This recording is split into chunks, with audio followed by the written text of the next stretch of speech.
So, welcome to the next edition of the Rare Business Podcast. With me today, I have Rachel Lane, who is the Director of Customer Analytics at Verint. Hi, Rachel. How are you doing? Hi, Adrian. Yeah, doing great, thank you. Good to spend some time with you today. Excellent. So, Rachel, for the benefit of our listeners and readers, can you tell us a bit about sort of you and a bit about the work that you do? Yeah, sure.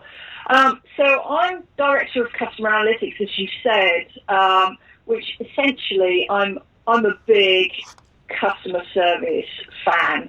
I've had a passion for customer service almost by birth. My father owns a chain of retail stores, and I spent probably my first 12 years of my working life in retail. Okay. So, you know, that's a career where you become very close to the customer, you start to understand what makes them tick, etc. And then from there, the dot-com era started, and that passion also started to envelop the technology piece.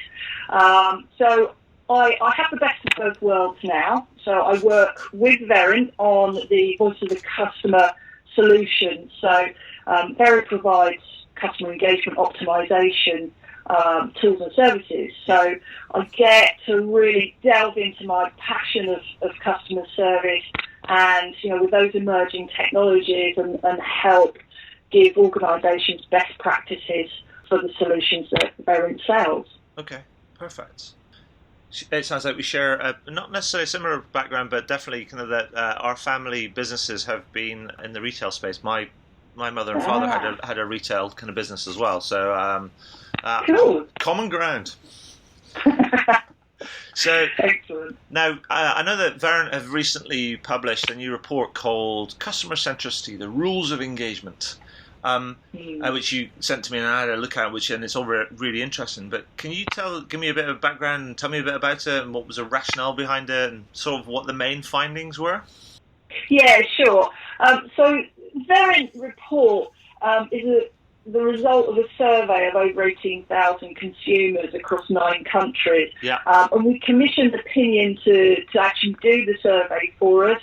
Ovum helped us with the analysis of those findings as well. So we find ourselves in a position now where we've got some terrific consumer data.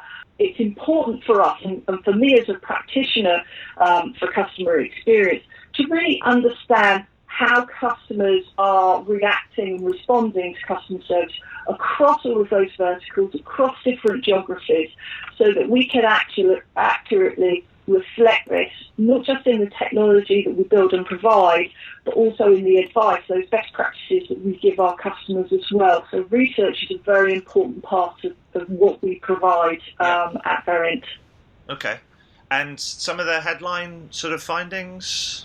Yeah, I mean, there's some terrific headlines in there. The first headline from a customer experience perspective, I would say, is that nearly 90% of consumers say good service makes them feel more positive about brands. Yeah. And on the surface, you think, well, yeah, of course, naturally, that would be true. But actually, that number is ticked higher than it's ever been before. So right. Service is now a huge differentiator across many different verticals where services and products are virtually the same. It's really in terms of the customer's eyes, how that service or product is delivered that can win those customers. So that's an important statistic, a top line that I start with. And obviously underneath that, we've got lots of really interesting sector statistics as well, which we can go in. Yeah. In terms of the top vertical within that, so we're looking at banks. Yeah. Still, banks have only 24% of their customers today are happy with their customer service. They feel that they're getting good service from them. So that's incredibly low when we realise actually 90% of consumers say good service makes them loyal. Yeah. So, you know, but banks at the same time are probably doing more than any other industry right now to really push that service across a multiple of different channels. They've got huge challenges, but they're certainly outright winners at the moment in consumer confidence. Right. Insurance companies, again, 12%, incredibly low.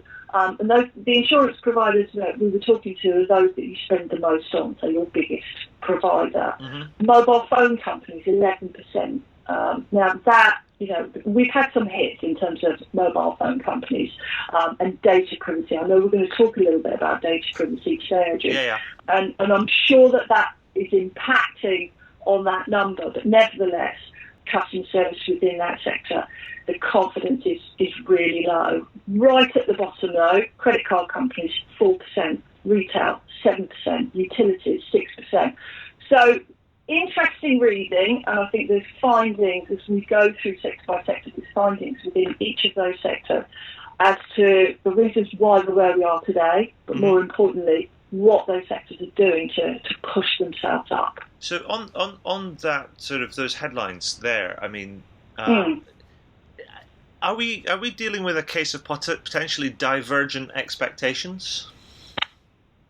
I would say, I don't know if it's divergent expectations as such, possibly partially, but I think it's under-delivery by brands. Okay.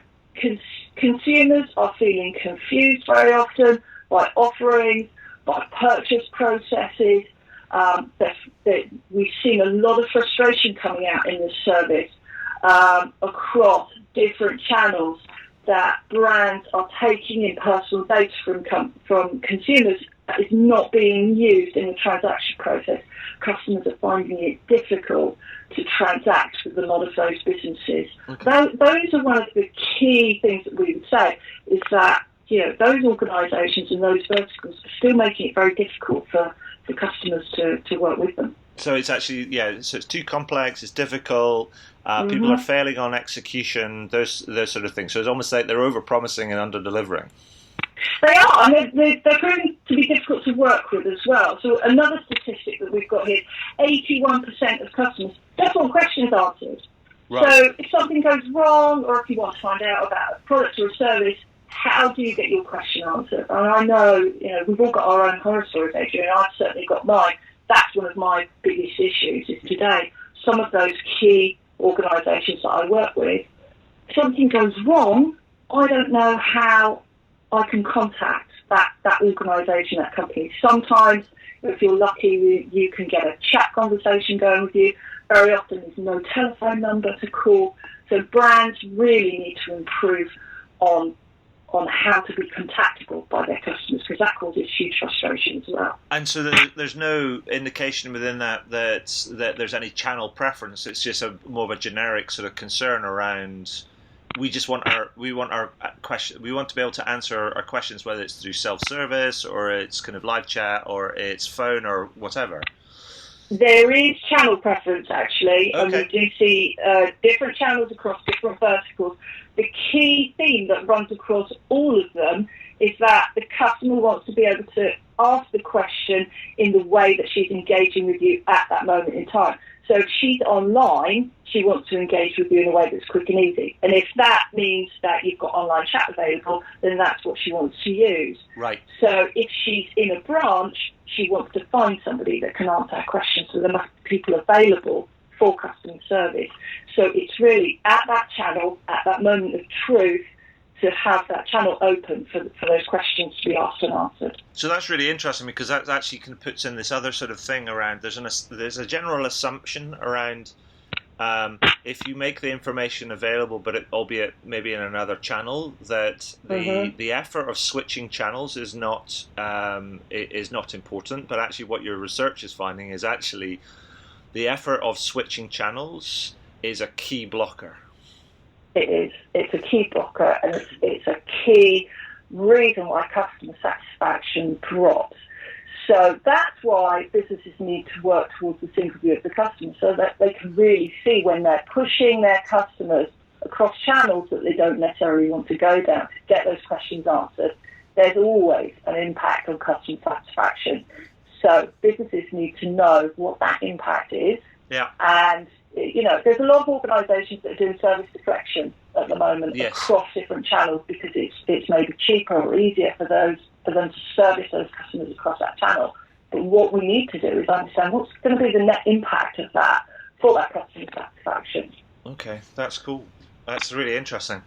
Now, going back, you alluded to there's some stuff in the survey around data and trust and privacy, and And I've recently written a couple of pieces on that very finding. So, can you tell me a little bit about the findings that you've that the surveys uncovered relating to that, and tell me about what it means for businesses, as it were?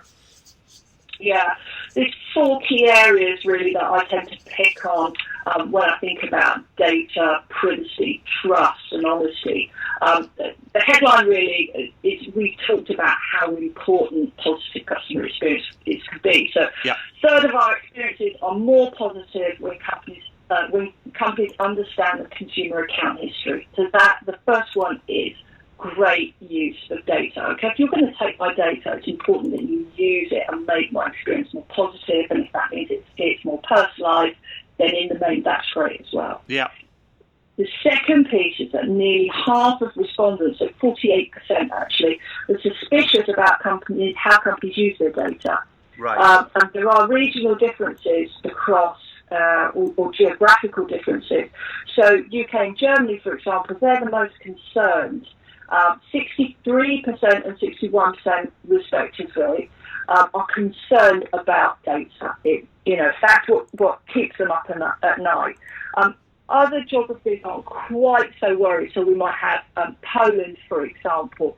They're happier and more confident to give data to organisations. Yeah. We also have France as well. France are just behind the UK and Germany in terms of, they're still very suspicious, and I think we've had horror stories to back this up, and that hasn't helped across the UK and Germany. And do you know?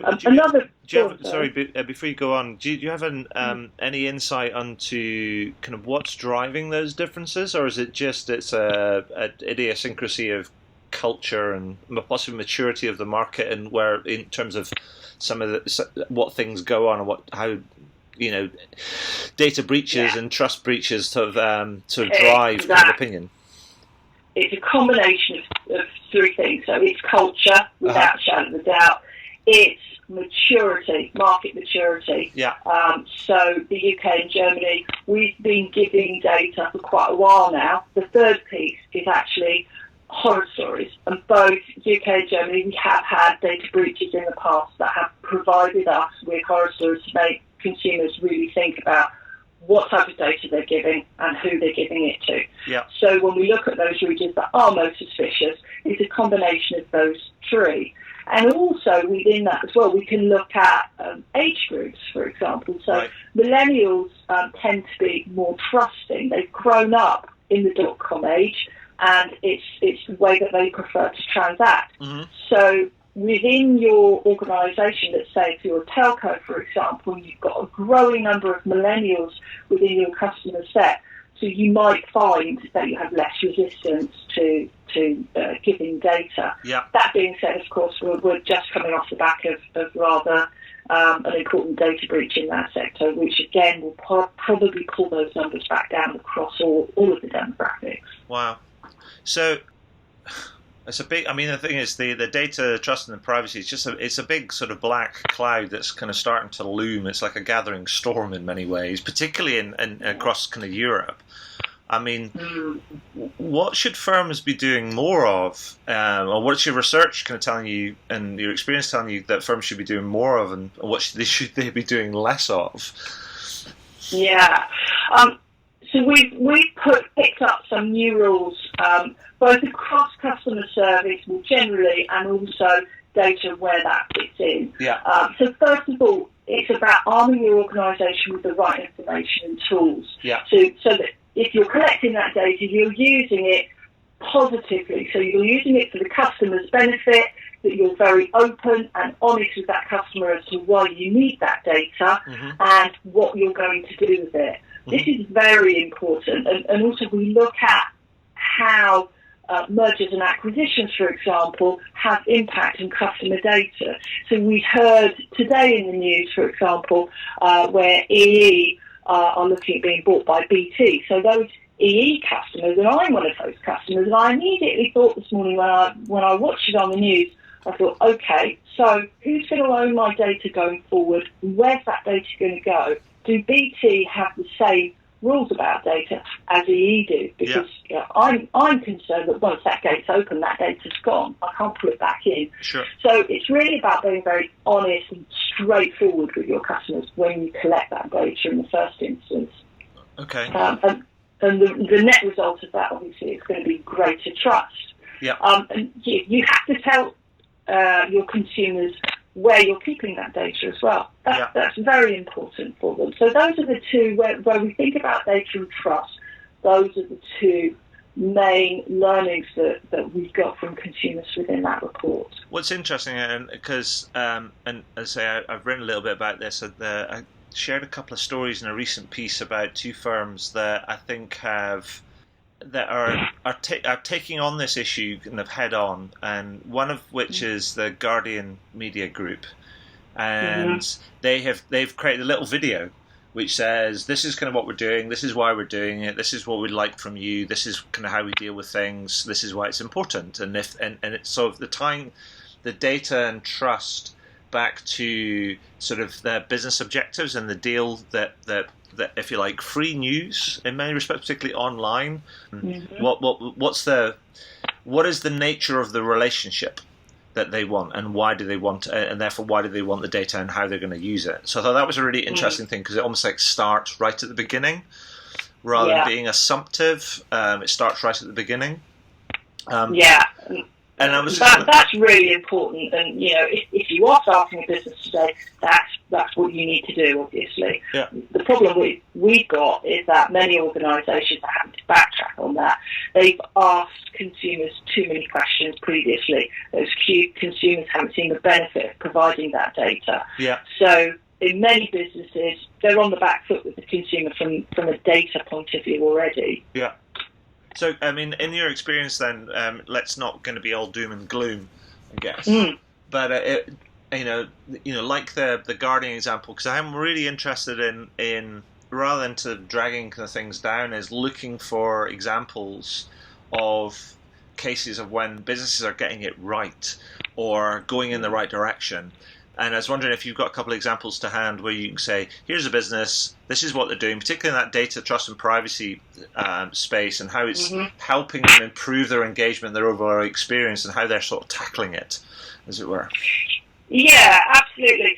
And I'd say rather than pick on specific brands, I think we can look at banking as a vertical sector, for example. Banking has come from a very difficult space, and when you think about our business relationships, banking is probably the one that we are most intimate with, and we will give most data to, because we have to, frankly, to transact with them. And when we think maybe sort of 5-6 years ago, even with banks, we had very little personalisation as consumers. We gave them all the information about ourselves. We expected very little in return, and we got very little in return.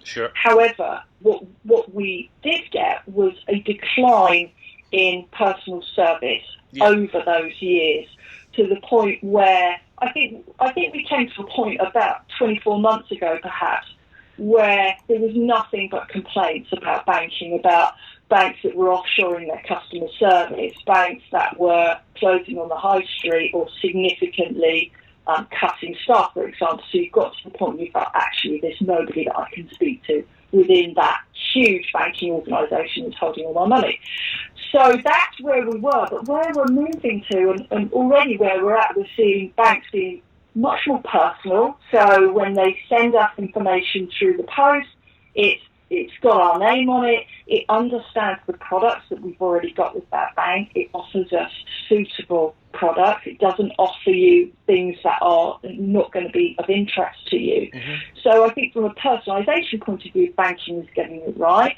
From a channel point of view, banking is getting it right. We're looking at social media, and online banking has moved on massively over the past 12 months even, whereby one of the biggest complaints that I've had with banks actually is when I think about I've got a question that I need to ask, when I phone into that contact centre, it's getting through authentication. And that's 14% of customers fail authentication. within that banking system, which causes huge problems for the consumer, because at that point, you've got a question to ask and it could be very impactful in terms of what you're doing. Mm-hmm.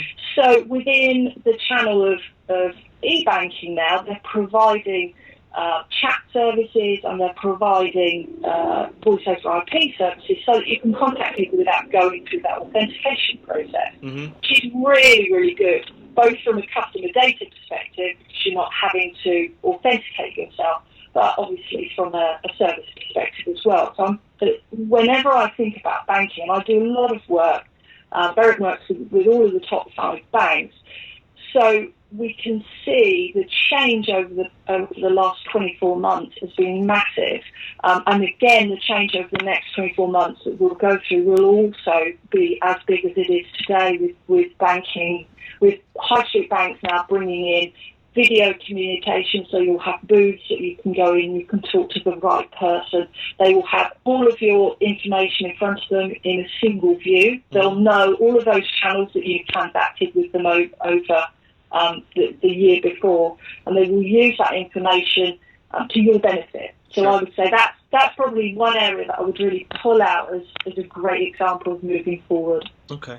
And I guess my question on the back of that is, how are banks going to respond? I mean, given the some of the headlines that came out of the results around this particular issue, that particularly in UK and Germany being suspicious of how companies use your data, and France catching up, quickly.